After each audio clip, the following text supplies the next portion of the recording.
Everyone, good morning and welcome back to my another video. तो friends, कैसे हो आप लोग? आई होप कि आप सब अच्छे हैं, स्वस्थ हैं, मस्त हैं, अपनी स्टडी में व्यस्त हैं। फ्रेंड्स, तो चलिए अपनी स्टडी स्टार्ट करते हैं। उससे पहले एक छोटा सा इंट्रो, जो लोग हमारे साथ नए जुड़ते हैं उनके लिए, कि मैं आरओ सुपर टेट और बीपीएससी टीआरई एस्पिरेंट हूँ। आप अगर इन एग्जाम में से किसी भी एग्जाम की प्रिपरेशन करते हैं तो हमारे साथ जुड़ सकते हैं, और कोई भी क्वारीज हो तो कमेंट सेक्शन में कमेंट कर दीजिएगा, मैं वहाँ पर रिप्लाई आपको जरूर कर दूंगी। चलिए वीडियो को आगे कंटिन्यू करते हैं और अपनी स्टडी स्टार्ट करते हैं।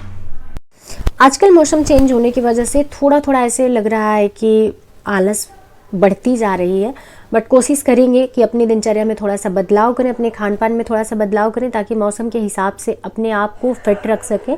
तो अभी चलते हैं, एक कप कॉफ़ी बना लेते हैं। वैसे तो चाय कॉफ़ी बहुत अच्छी चीज़ नहीं है, बट वही है ना, आदत लग चुकी है तो क्या ही किया जा सकता है। बस कोशिश कर रहे हैं कि कभी चाय कभी कॉफ़ी करते करते ऐसे चाय की आदत थोड़ी मेरी छूट जाए तो ज़्यादा बेहतर है। कॉफ़ी के लिए मैं एडिक्टेड नहीं हूँ, बट चाय मुझे चाहिए ही चाहिए सुबह में।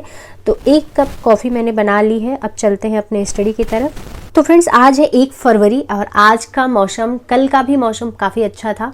तो अब ऐसा लग रहा है कि ठंड हम लोगों का पीछा छोड़ रही है, और अच्छी बात है। अब जल्दी से विदाई ले ले ठंड यहाँ से, क्योंकि नहीं सहन हो रही थी। स्टडी बहुत ज़्यादा डिस्टर्ब हो रही थी उस बीच में, बट अब अपने रूटीन पे और अच्छे से काम करेंगे ताकि पॉजिटिव रिजल्ट मिले हम लोगों को।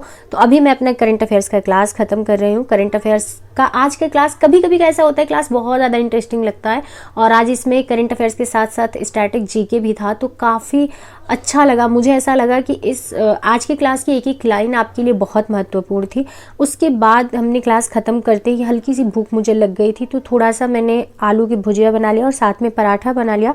आलू की भुजिया मैं थोड़ा सा एक्स्ट्रा बनाई हूँ ताकि दोपहर में सिर्फ हमें चावल दाल बनाना हो, आलू की भुजिया ना बनाना पड़े, ताकि समय बच जाए। तो अभी 2 पराठे हमने सेक लिया, और बर्तन मुझे थोड़े से साफ़ करने हैं। तो ब्रेकफास्ट करेंगे, उसके बाद रूम की साफ़ सफाई करेंगे, बर्तन साफ़ करेंगे। ये सब काम भी खुद को ही करना रहता है, लेकिन अच्छी बात है। अगर ये काम ना करना रहेगा तो कोई 24 घंटे तो नहीं पढ़ सकता है, कितना भी कोई पढ़ने वाला हो तो इस बीच में थोड़ा सा इसी बहाने रेस्ट मिल जाता है। आरआरबी के फॉर्म फिलअप करने की तिथि लगभग समाप्ति की तरफ बढ़ रही है, लेकिन अभी भी कंफ्यूजन बना हुआ है, क्योंकि आरआरबी का नोटिफिकेशन ही कुछ इस तरीके का है। तो एक कमेंट मुझे रिसीव हुआ कि क्या हम डिप्लोमा वाले भी आरआरबी का टीजीटी का फॉर्म फिलअप कर सकते हैं या नहीं। अगर टीजीटी का फॉर्म फिलअप कर सकते हैं तो उसमें हमें एलिजिबिलिटी टेस्ट क्या क्वालिफाई होना चाहिए, सीटेट पेपर 1 या सीटेट पेपर 2। तो आपका सीटेट पेपर 2 क्वालिफाई होना चाहिए, साथ ही साथ आपका डिप्लोमा कंप्लीट होना चाहिए। अब बहुत सारे लोगों के मन में ये ऊहापोह की स्थिति होगी, क्यों बीएड वाले सिर्फ एलिजिबल होते हैं टीजीटी के लिए? जी हाँ, बीएड वाले एलिजिबल होते हैं, बट आपके राजस्थान और हरियाणा में भी देखा गया है कि डीएलएड वालों को टीजीटी में एलिजिबल किया गया है। और मैं वेट कर रही थी कि हो सकता है आरआरबी से कुछ मिस्टेक हुआ हो तो नोटिफिकेशन वो अपने संशोधन करेंगे, बट ऐसा कुछ भी नहीं हुआ। तो आप जाइए, बिल्कुल बेझिझक होकर फॉर्म फिलअप करिए। अगर आपके पास सीटेट पेपर 2 क्लियर है तो डिप्लोमा वाले हैं तब भी आप फॉर्म फिलअप कर सकते हैं, क्योंकि उसमें क्लियरली एक लाइन मेंशन है कि जिन्होंने भी 2 ईयर का डिप्लोमा कर रखा है, साथ में सीटेट पेपर 2 क्वालिफाई किया हुआ है, वो टीजीटी वाले पोस्ट के लिए एलिजिबल हैं। तो आप अपना सब्जेक्ट चूज करिए वहां पे जाके ग्रेजुएशन के हिसाब से, उसके बाद अपना फॉर्म फिलअप करिए। सो फ्रेंड्स, ब्रेकफास्ट खत्म करने के बाद हमने रूम का अपना काम किया था। रूम का काम खत्म करते ही हमने जितने भी कांग्रेस के अधिवेशन हुए थे उसका एक बार रिवीजन किया, क्योंकि आज के 10 बजे वाले लाइव सेशन में आप लोगों के साथ डिस्कस जो करना है तो पहले से प्रिपेयर होना पड़ता है उसके लिए। देन मैं अपना हिस्ट्री का नोट्स देख रही थी, हिस्ट्री और पॉलिटी का नोट्स देख रही थी कि इसमें से क्या क्या चीज़ें मुझे याद है, क्या क्या चीज़ें मुझे याद करनी है। तो दोनों सब्जेक्ट में ऐसा हो रहा है कि जो डेट वाला पॉइंट है वो सबसे ज़्यादा वीक पड़ रहा है अभी मेरा, तो उसको हम अंडरलाइन कर देंगे, अंडरलाइन करके छोड़ देंगे, ताकि उसको हम बार बार रिवीजन करें, क्योंकि एक दिन बैठ के याद नहीं किया जा सकता है। रैंडमली उसको जब हम पढ़ते रहेंगे तभी जा करके वो चीज़ें याद होंगी, क्योंकि कहते हैं ना कि आप हनुमान चालीसा डेली पढ़ते हो लेकिन उसको याद तो नहीं करने के पर्पज से पढ़ते हो ना, बट याद हो जाता है क्योंकि उसको आप डेली पढ़ते हो। तो कोई आरती आप गाते हो, डेली गाते हो, इसलिए आपको याद हो जाता है। तो उसी तरीके से हम लोगों को अपने सब्जेक्ट में जो फैक्ट पॉइंट है उसका भी रिविजन रैंडम करना होगा, ताकि वो चीज़ें एग्जाम तक हम लोग कैरी कर सकें, क्योंकि अगर गैप कर देंगे तो भूल जाती है चीज़ें। जैसे मैथ के साथ मेरे होता है कि मैथ में पढ़ती हूँ तब मुझे आता है, और जैसे मैं छोड़ देती हूँ तो फिर ऐसे लगने लगता है कि सब कुछ भूल चुकी हूँ, फिर से मुझे जीरो से स्टार्ट करना है। इस वजह से जल्दी मैथ में स्टार्ट ही नहीं कर पाती हूँ। लेकिन आज मैं पूरा मन बना ली हूँ कि आज मुझे मैथ को स्टार्ट करना ही है, तो मैं स्टार्ट करूँगी आज मैथ भी, क्योंकि बहुत इंपॉर्टेंट है, अपने सिलेबस का एक इंपॉर्टेंट हिस्सा है, तो उसे भी हम इक्वल टाइम देंगे। तो अभी हमारे लंच का टाइम हो चुका है। लंच का टाइम आप लोगों को पता है कि 1:30 बजे से 2:30 बजे के बीच में लंच का टाइम होता है। तो चलते हम अपना लंच बना लेते हैं।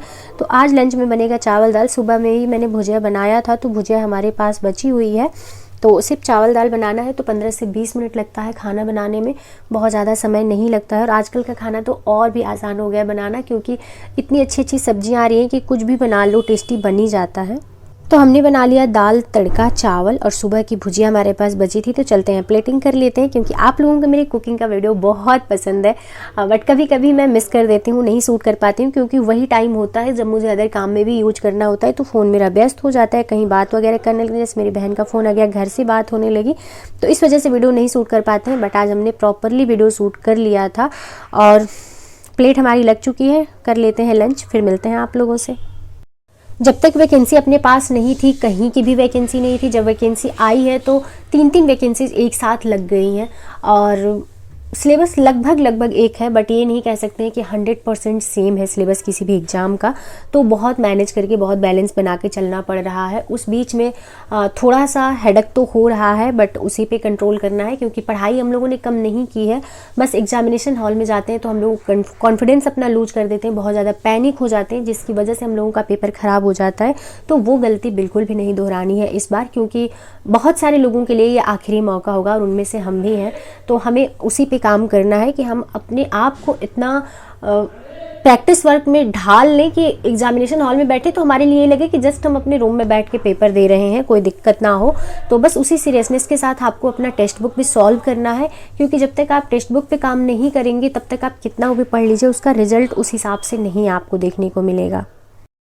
तो फाइनली आज से मैंने मैथ की क्लास भी स्टार्ट कर दी है, जो कि फ्री क्लासेज है यूट्यूब पे पवन सर की, वहीं से मैं स्टार्ट की हूँ और प्रैक्टिस क्लास से स्टार्ट की हूँ। हालांकि मुझे बेसिक पढ़ना चाहिए, बट क्योंकि स्टार्ट नहीं कर पा रही थी तो मैंने सोचा कि क्यों ना प्रैक्टिस क्लास से स्टार्ट किया जाए, ताकि अपने आप को जब लगता है ना कि नहीं बेसिक हमको पढ़ना चाहिए, तब आप बेसिक की तरफ जाते हो। सो फ्रेंड, आप लोगों में से बहुत सारे लोग पैनिक कर रहे हो इस बात से कि सुप्रीम कोर्ट का जो निर्णय है उससे रिलेटेड बहुत सारे वीडियोज आ चुके हैं यूट्यूब पे, आप लोग देख चुके होंगे। लेकिन आप लोगों का क्वेश्चन अगर हमसे है तो हम बता दें एक एस्पिरेंट के तौर पे जितना हमने समझा है, क्योंकि मुझे बिल्कुल भी वकालत के लैंग्वेज में बातचीत करना नहीं आता है, ना मैं करना चाहती हूँ। तो मेरा सिंपल से कहना यह है कि एनसीटी की जब आप गाइडलाइन उठा के पढ़ते हो तो वहाँ पे क्लियरली एक लाइन मेंशन है कि कोई भी स्टेट चाहे तो अपने स्टेट के एलिजिबिलिटी टेस्ट को अधिक महत्व दे सकता है, मतलब उसको लागू कर सकता है, सीटेट के अगेंस्ट जाके सीटेट को इनवैलिड कर सकता है। लेकिन बिहार में, क्योंकि तत्कालिक वैकेंसी अभी आपकी बिहार में ही आने वाली है, तो उसको लेके बहुत सारे लोग पैनिक हो रहे हैं कि क्या हम अदर स्टेट से हैं तो सीटेट के बेसिस पे वहाँ फॉर्म भरने दिया जाएगा हमें या नहीं, क्योंकि बिहार टेट तो होता नहीं है। तो वहाँ की गवर्नमेंट ने क्लियरली मेंशन किया हुआ है कि बिहार टेट हम नहीं कराएंगे, हम सीटेट के बेसिस पे एग्जाम लेंगे, जो मेन एग्जाम होता है। तो वहाँ पे आप बिल्कुल एलिजिबल है, वहाँ पे सीटेट इनवैलिड अभी नहीं होगा। इनवैलिड करने के लिए उनको पहले बिहार टेट कराना पड़ेगा, उसके बाद जाकर के वो सीटेट को इनवैलिड घोषित कर सकते हैं। तो बिल्कुल भी आप लोग परेशान मत होइए। और यूपी में भी जब तक नोटिफिकेशन में ये चीज़ें मेंशन नहीं होती हैं तब तक सीटेट वाले वैलिड हैं और वैलिड रहेंगे। और मुझे नहीं लगता कि यूपी में जहाँ इतने व्यापक तौर पे बदलाव किए जा रहे हैं वहाँ पे सीटेट को इनवैलिड करार दिया जाएगा, तो ऐसा कुछ भी नहीं होने वाला है। तो आप परेशान बिल्कुल भी मत होइए, वो सिर्फ झारखंड का मामला है और झारखंड में वो लागू होगा, ना कि हर स्टेट में लागू होगा। तो बहुत ज़्यादा पैनिक मत होइए, जो भी होगा नोटिफिकेशन में मेंशन होता है, क्योंकि बेसिक विभाग जो होता है वो टोटली स्टेट गवर्नमेंट की पॉलिसी पर डिपेंड होता है। तो स्टेट गवर्नमेंट की पॉलिसी जो भी बनाएगी, अपना नियम कानून, वो लागू होगा आपके स्टेट में।